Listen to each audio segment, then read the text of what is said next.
Sí, bueno, buenos días.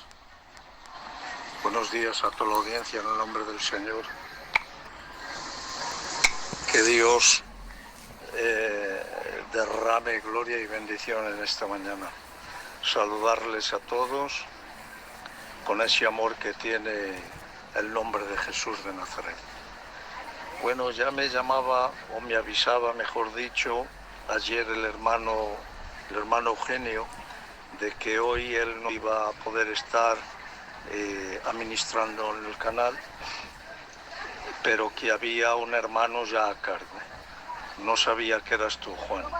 Que Dios te bendiga. Decirles que voy a estar ahora, a partir de hoy, intentaré estar alguna vez más que otra, pero sí decir que me voy a ir retirando un poquito de compartir la palabra por medio de los canales. Un poquito me voy a retirar, ¿vale? Entonces suelo predicar todos los domingos, como sabéis, aquí por la mañana, y hay unos hermanos que también me han llamado para que predique los miércoles, un día más que otro, y se me hace un poquito, ¿vale? Algún hermano de vosotros me habéis llamado en alguna ocasión para que comparta. No te preocupes, no te preocupes. Estaba diciendo que últimamente que voy, a partir de ahora un poquito menos entraré. En alguna ocasión algunos hermanos me han llamado para que compartiera algún jueves, algún domingo más, y les he dicho que no podía, no porque no quisiera, sino porque no podía, porque hay motivos, y también tenemos la iglesia, el culto presencial, y también tenemos que estar ahí. Sí decirles que a partir de hoy empezaré a entrar un poquito menos, ¿vale? Un poquito menos. No tiene que ver que yo entre un día, que dé un pequeño saludo, pero a partir de compartir la palabra voy a estar un poquito más recogido, ¿vale? Espero que me estéis escuchando bien en esta mañana. Sabéis que yo solo tengo el círculo rojo, que yo no miro nada de lo que es de los mensajes. Estoy en el mercadillo, que los domingos estoy trabajando los domingos, que es un día que vendo algo, no mucho, pero gano para comer y poco más. Y seguramente que vais a escuchar por ahí voces, ruidos, seguramente que ya estáis escuchando algo. O sea que voy a estar un rato no muy largo. Hoy lo voy a recortar el tema de la palabra, lo voy a hacer, voy a coger un coche que tengo, un Ferrari, que va a 350 por hora, y así lo hacemos más rápido, ¿vale? Así que cuanto menos me cortéis, más tiempo aprovechamos, ¿de acuerdo? Aunque este coche consume mucha gasolina y hay que parar a cada 2x3 a repostar. Bueno, bien, quiero compartiros lo que estábamos hablando últimamente. Estábamos hablando un tema de escatología que se está necesitando, el tema de la escatología. En todo el tiempo ha sido necesario el tema escatológico, porque toda la Biblia, desde el capítulo 1 de Génesis hasta el capítulo 22 del libro de Apocalipsis, es para predicar y enseñar a la iglesia de Jesucristo, ¿vale? No tiene que ver que hay muchísimas promesas bíblicas que son para la nación de Israel, pero también hay muchas promesas bíblicas que son para la iglesia de Jesucristo, ¿vale? Entonces, dentro de la escatología tenemos que saber dos cosas muy esenciales: saber separar el pueblo de Israel de la iglesia y saber separar los tiempos, porque es muy importante aprender a separar los tiempos, porque no podemos meter el antiguo pacto, traerlo y introducir la iglesia dentro del antiguo pacto, porque el antiguo pacto es desde que desde que Dios llama a Moisés, hablando del tiempo de la dispensación de la ley, hasta el Calvario. Pero dentro de esos 1500 años que dura aproximadamente la dispensación de la ley, no podemos nosotros meter la Iglesia, porque la Iglesia está exento de toda doctrina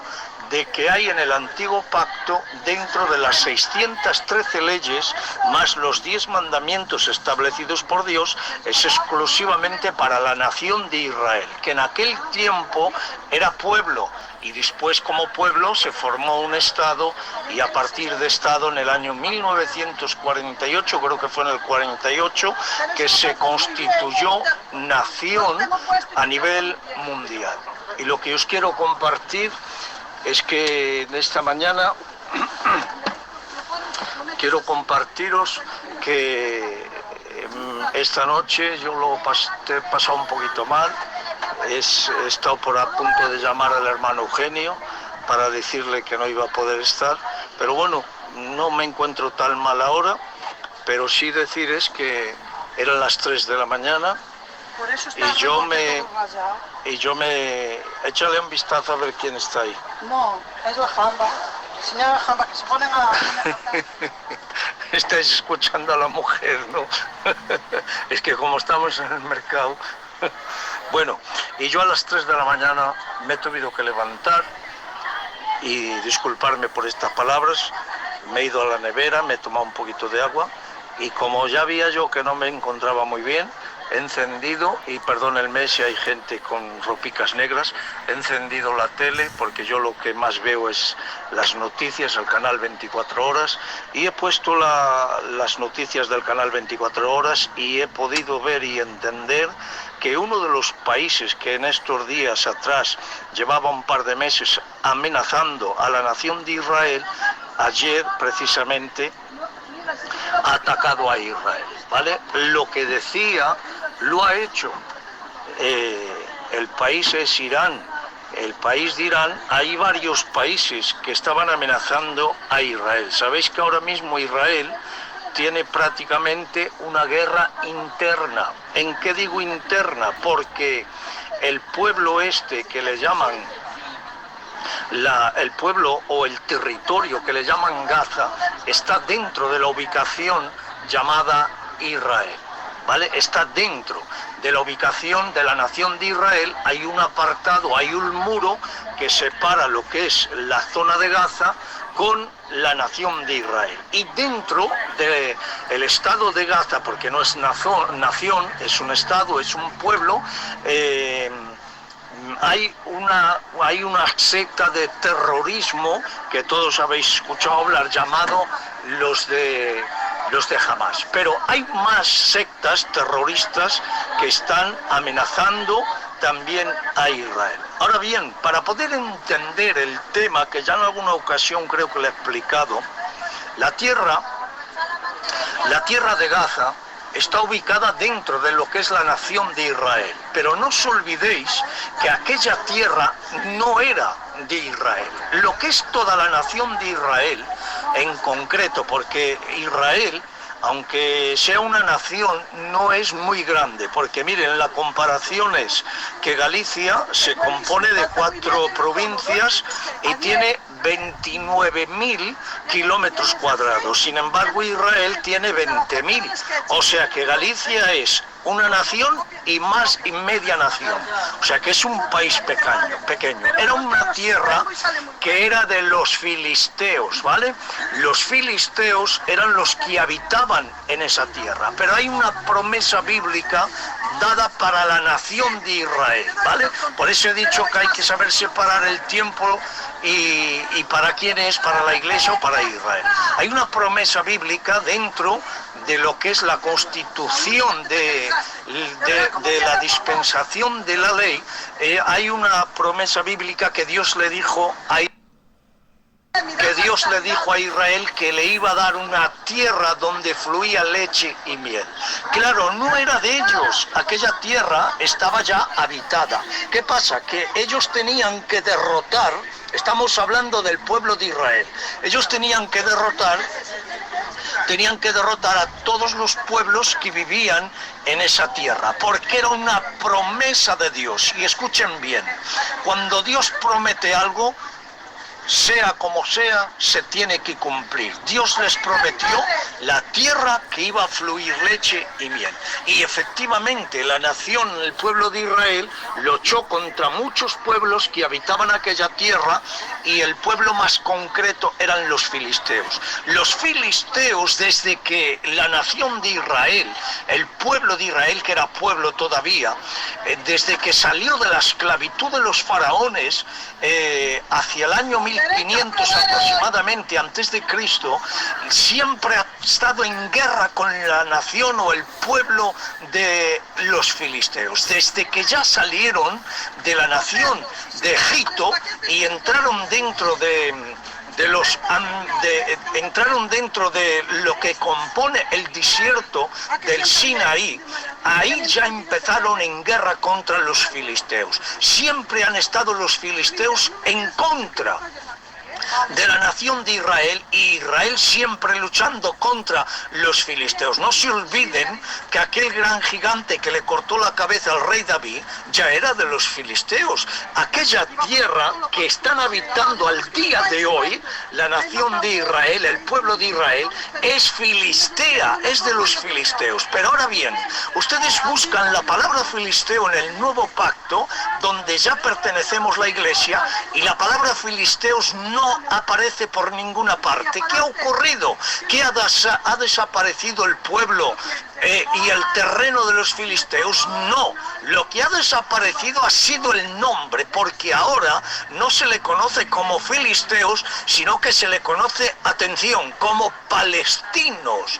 Entonces, cuando hablamos de Palestina, estamos hablando de la tierra de los palestinos, que es la tierra de los filisteos. Y si se dan cuenta, aquel hombre llamado Sansón, cuando entró en Gaza, se llevó las puertas que cerraban la capital, y creo que fue hasta el Monte Carmelo que las llevó, o un monte así, creo que fue al Monte Carmelo, no lo recuerdo con exactitud, pero sí decir que ya el terreno siempre ha estado ocupado por la gente que vivía en aquel lugar, que eran los autóctonos, eran los filisteos. Pero Dios mío de mi vida, cuando Dios promete algo, aunque el cielo se rompa en 40 pedazos, aunque la tierra se descabreje en 40.000 pedazos, la palabra de Dios siempre. La palabra de Dios tiene vida, tiene poder y tiene toda la autoridad. Por eso, cuando predicamos la palabra de Dios, aunque sea la persona más pobre,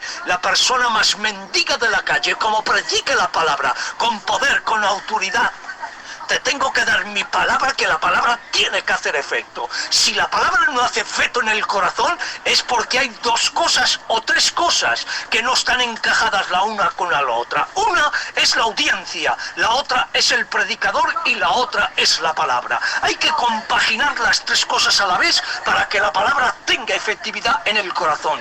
Porque en el capítulo 13 del libro de Mateo hay 4 clases de tierra, 4, pero solamente había una que tenía la preparación para que cuando el labrador sembrara la semilla, o derramara la semilla, o esparciera la semilla, aquella semilla produciera. ¿Cuánta gente hay en nuestras capillas? Y lo digo con dolor, pero soy obligado a decirlo, que tenemos las capillas repletas de gente que son como aquellas 3 tierras que no daban fruto. Son de Dios, sí, pero gente carnal también, gente que hace lo que le viene en gana, gente que aparece en los cultos cuando quiere, gente que cumple cuando le viene bien, pero gente que da fruto hay poquita gente. Es necesario al día de hoy, porque les advierto de un grave peligro, porque hoy la iglesia, aunque es verdad que vive en las manos de Cristo, dice el capítulo 5 de la primera epístola de Juan, que Dios tiene la iglesia en sus manos, que el enemigo tan siquiera nos puede tocar. O sea, pero hay un peligro. El peligro es la gente que se quede durmiendo durmiendo en el medio de la barca, que pueden venir las olas y lo pueden ahogar. Pero tengo que deciros que al día de hoy, la Iglesia estamos viviendo los últimos tiempos ya aquí en la tierra. Por eso es que el tema o la rama de la escatología, los ministros de la palabra, somos más que obligados a enseñarla ya. Somos más. Es verdad que ha habido muchos años que predicábamos 4 detalles simplemente, pero hoy en día es necesario que cojamos la espada de la verdad y tengamos que cortar por donde sea necesario. Ya vale de tanto confundir al pueblo, ya vale de tanto entretener al pueblo, y tenemos que predicar la razón y la verdad y la estructura de la palabra. No podemos andar con cuentos ni con juegos, ni tomar un cuento de Julio Verne, un viaje submarino de 20.000 aguas o desde la tierra al cielo. No, tenemos que predicar la verdad que sale del corazón de nuestro Dios. Por eso aquel romano, cuando traspasó el costado del maestro, no solamente traspasó el costado, sino que abrió el corazón del Cristo de gloria, rompió el pericardio. ¿Por qué? Porque aquella sangre que limpió la lanza, que purificó la lanza, era el símbolo de la Iglesia. Porque si Cristo no muere en el Calvario, no hay Iglesia. Si Cristo no muere en el Calvario, no hay reconciliación. Si Cristo no muere en el Calvario, no hay remisión. Si Cristo no muere en el Calvario, eso es necesario que enseñemos la estructura de la palabra. Iglesia de Jesucristo, tenéis que recibir el impacto de la palabra. Aunque por una parte os haga daño, también os tengo que decir que por la otra parte os va a sanar. Porque la palabra, cuando se predica, no se predica para hacer daño y para molestar a nadie. Siempre predicamos la palabra para traer bien y beneficio al pueblo de Dios. Porque en el antiguo pacto, en la dispensación de la ley, 1500 años, el pueblo de Israel andaba siempre perdido en pos de dioses ajenos. Pero hoy nosotros no queremos vivir en pos de dioses ajenos, ni perdidos ni confundidos. Hoy tenemos el poder que tiene la estructura de la palabra para poder enseñar al pueblo. Porque la palabra en aquel tiempo lo que no podía hacer era que hacía nacer de nuevo. Porque en el antiguo pacto nadie podía nacer de nuevo, porque Cristo no había aparecido todavía en la plenitud de su historia y no había derramamiento de sangre santa. La sangre de los animales solamente cubrían el pecado por encima. Es como echar una manta y tapar el pecado, pero a la larga la manta no crece y el pecado sobreabunda y al final todo se tiene que descubrir. Pero tengo que deciros que apareciendo Cristo no solamente cubrió, sino que perdonó, quitó, y Él dice en la Escritura que hizo la remisión de los pecados. Por eso tengo que deciros que al día de hoy somos templo del Espíritu Santo por la intervención divina del nacimiento, porque si no hubiéramos nacido, éramos como el pueblo de Israel, siempre confundidos de un lugar para otro. Pero hoy somos templo del Dios Espíritu Santo, el cual nos guarda, el cual nos cuida, el cual nos guía a toda la verdad, el cual nos guía a toda la justicia. Eres templo del Espíritu Santo, no pidas que te quieran un cuento, que hay gente que llenamos los auditorios, cogemos un libro cualquiera y os traemos un mensaje y aplaudís, pero a la larga, ¿de qué os ha servido? Que os cuente un cuento o que os hable de la biografía de Spurgeon o de Schaeffer, ¿de qué os va a valer? Si no os predicamos la palabra, no os va a valer de nada, y aplaudís y os volvís volviendo locos, aplaudiendo dentro. ¿Y qué hombre? ¿Cómo predica? ¿Qué palabras? Para eso que os predique Apolos, que sabía más que el Antonio. Pero ¿cuántos Apolos al día de hoy hay? Suben con el internet metido dentro de los sesos. ¿Para qué queremos el internet si nos falta la Biblia?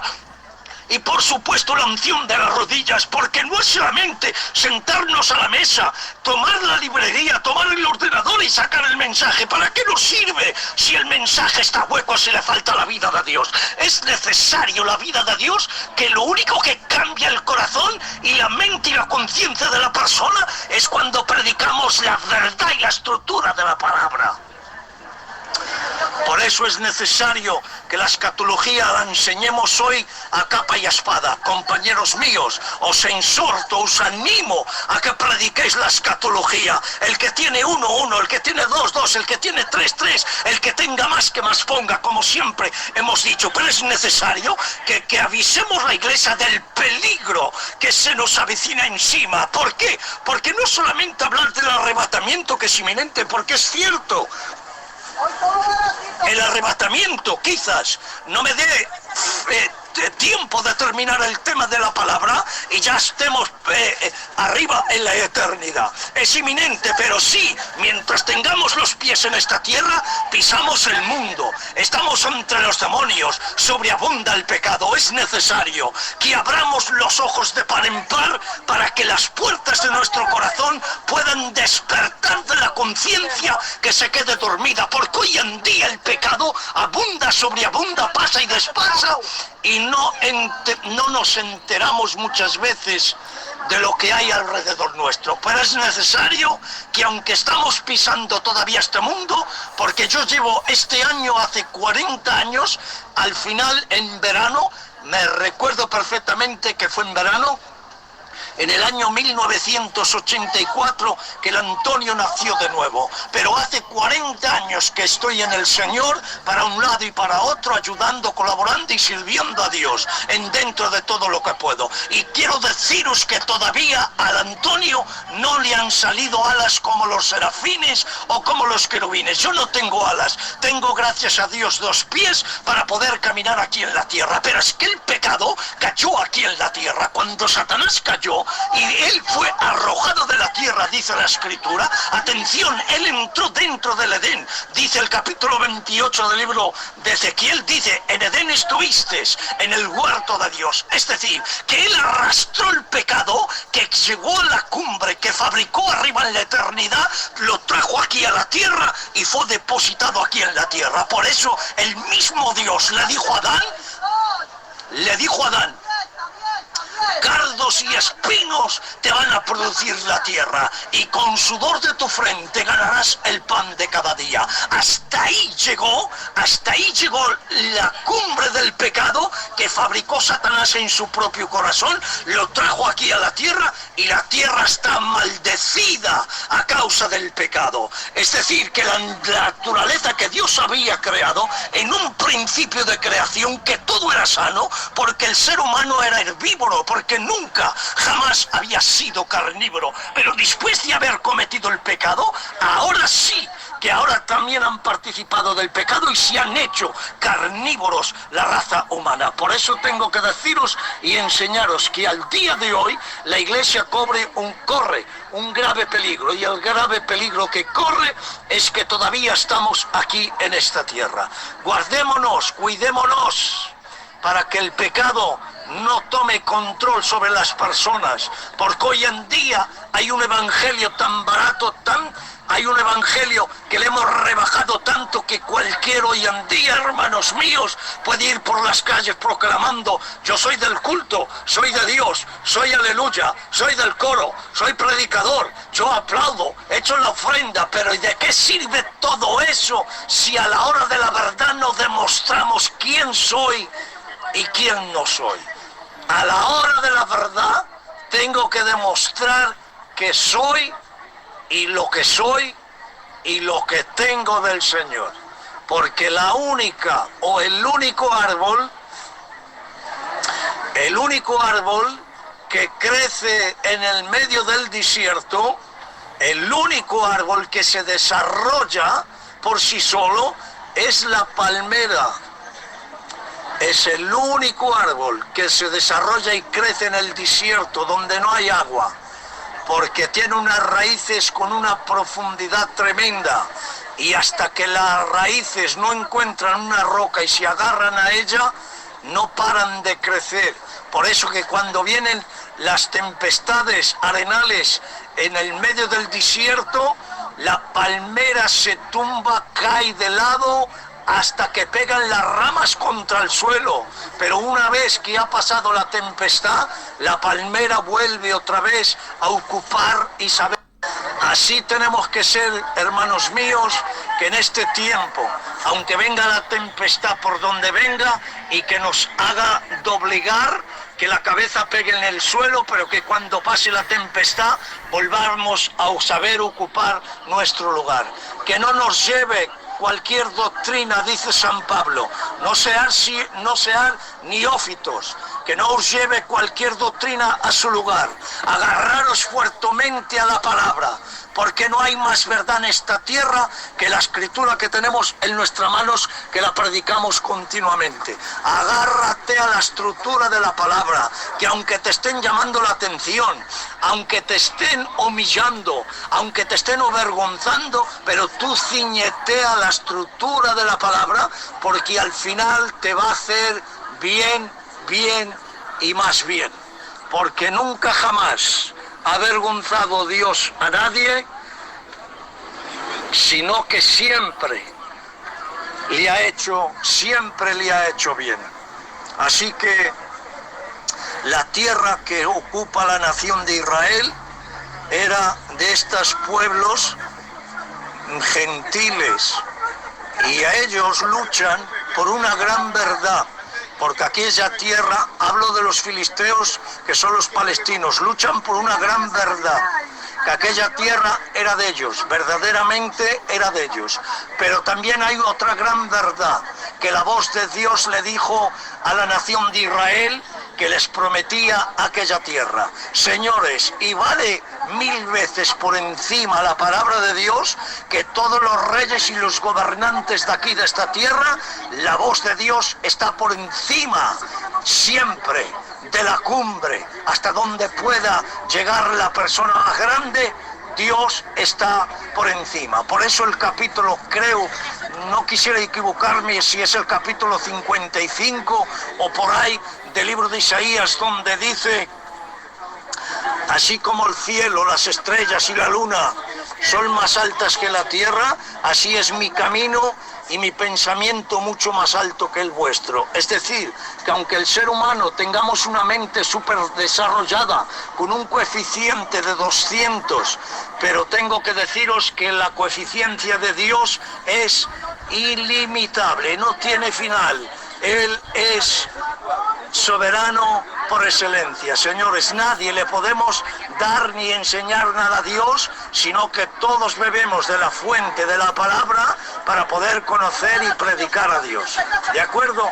Entonces, la nación de Israel ha sido atacada ayer o anoche por este pueblo o esta nación llamada Irán. Irán, escuchen bien ahora, Irán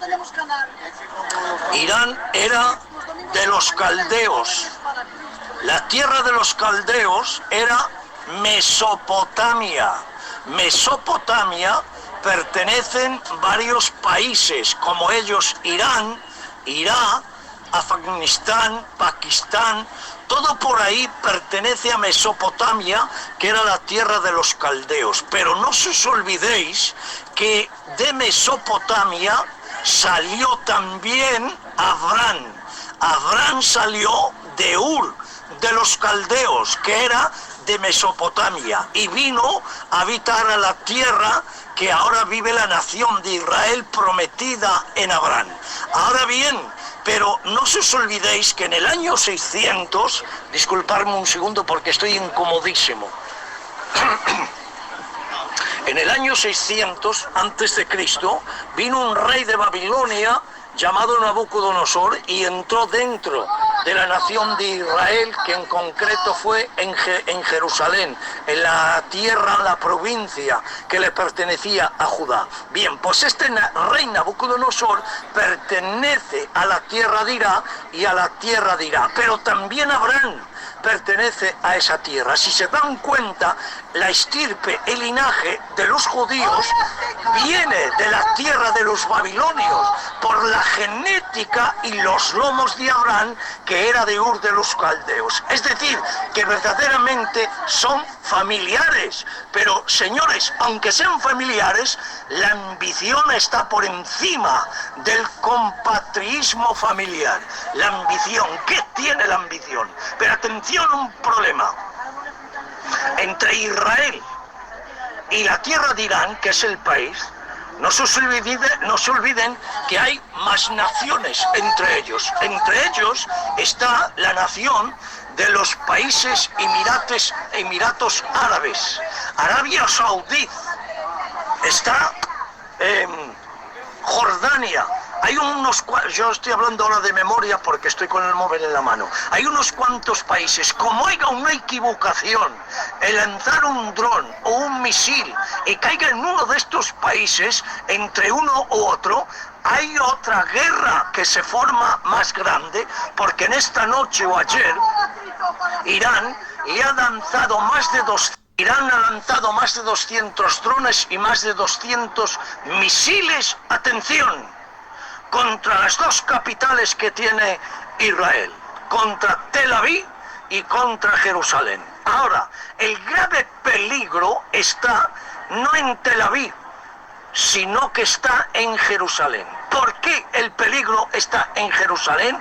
Porque en Jerusalén es la capital del mundo entero, no de Jerusalén, no de Israel, sino que es la capital del mundo entero, porque en el año aproximadamente, en el año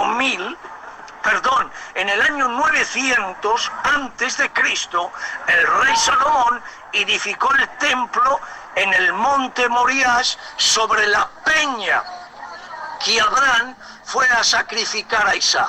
Esa peña todavía está ahí. Ustedes ven una cúpula de la roca que es todo de oro, hecho por un califa llamado Omar en el año aproximadamente 700 después de Cristo. Fabricó este templo sobre la roca, pero atención, dicen, hay comentarios de que hay una planicie, hay un terreno donde puede coger la ubicación del terreno que se necesita para fabricar otra vez el templo de Salomón. Pero yo llevo años compartiendo este tema que no estoy de acuerdo, porque lo que yo estoy de acuerdo desde hace muchos años es que el templo que vemos por los medios de comentarios o por los telediarios es la cúpula de la roca, que no sirve para el sacrificio, que no sirve para sacrificar los animales, y la nación de Israel va a volver otra vez a sacrificar a los animales.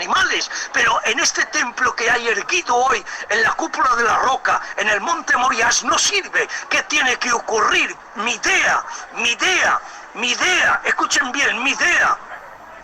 Lo que yo creo es que este templo que vemos al día de hoy se va a derribar de una manera u otra. Imagínense que estos drones, misiles que han lanzado ayer o por la noche contra Jerusalén, si hubiera caído alguno o un par de ellos en el templo, lo hubieran destruido por completo. Entonces, cualquier momento ese templo, para mi idea, ¿vale? Para mi idea, es la mente mía que llego ahí, que ese templo va a ser destruido, derribado, y se va a construir sobre donde el rey Salomón edificó el primer templo. En el libro de Crónicas lo podéis estudiar. 7 años duró la construcción del templo. Hoy no va a durar 7 años. Hoy, con el adelanto de las máquinas, las grúas de altos pesos, lo van a formar en un santiamén. Pero sí decir que una vez que el templo de Jerusalén ha sido erguido nuevamente sobre la cúpula de la roca en el monte Moriah, atención, porque en el capítulo 24, y creo que es el capítulo 12 del libro de Daniel y el 24 de Mateo, está la abominación desoladora. Y la abominación desoladora es que el anticristo va a tomar el reino, el mando, y se va a sentar en el trono que le pertenece al Señor en la capital del mundo entero, en Jerusalén. La abominación desoladora, cuando el anticristo se haya sentado en el trono que le pertenece al Rey de Gloria. Ahora la nación de Israel, el pacto que han firmado, o bien con la Comunidad Europea, o bien con la OTAN, que son las organizaciones más grandes a nivel mundial, lo van a romper. Van a romper el pacto de paz que han firmado anteriormente ellos, porque ellos entenderán que ningún hombre puede ser Dios, que este hombre que se va a sentar, que no es Dios, recordarán que el Dios o el Cristo o el Mesías, el ungido, el enviado, que ellos crucificaron, demacraron y sacrificaron en el Gólgota, se van a dar cuenta que ese era el Rey de Israel. vino en un pollino la entrada triunfal en Jerusalén por la puerta que da al oriente.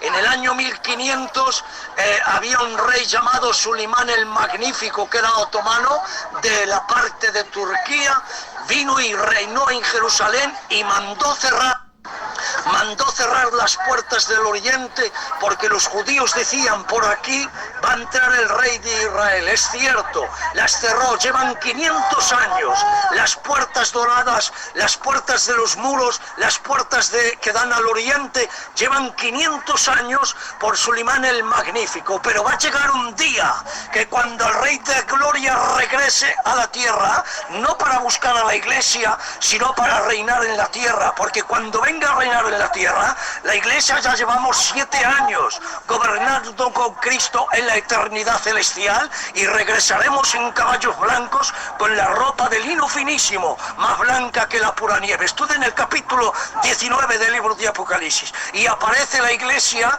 la novia, la esposa se ha preparado para el banquete de las bodas del Cordero. Es decir, que descendemos con Cristo, pero el anticristo ha sido apresado y atado con una gran cadena, dice la Escritura, antes que Cristo ponga los pies en la tierra. Capítulo 14 del libro de Zacarías, dice la Biblia que Cristo descenderá y que pondrá los pies sobre el monte de los olivos. Y dice textualmente: tanto es el poder y la gloria que Cristo trae, que la tierra no soportará el poder y la gloria, que dice la Escritura que el monte se va a romper por la mitad. Pero atención al capítulo 24 del libro de Mateo, del libro de los Salmos. ¿Por qué? Porque las puertas doradas todavía están cerradas, pero el capítulo 43 y el capítulo 44 del libro de Ezequiel dice que aquellas puertas se van a abrir. ¿Dónde está la Escritura para poder demostrar que Cristo entra otra vez por las puertas del oriente?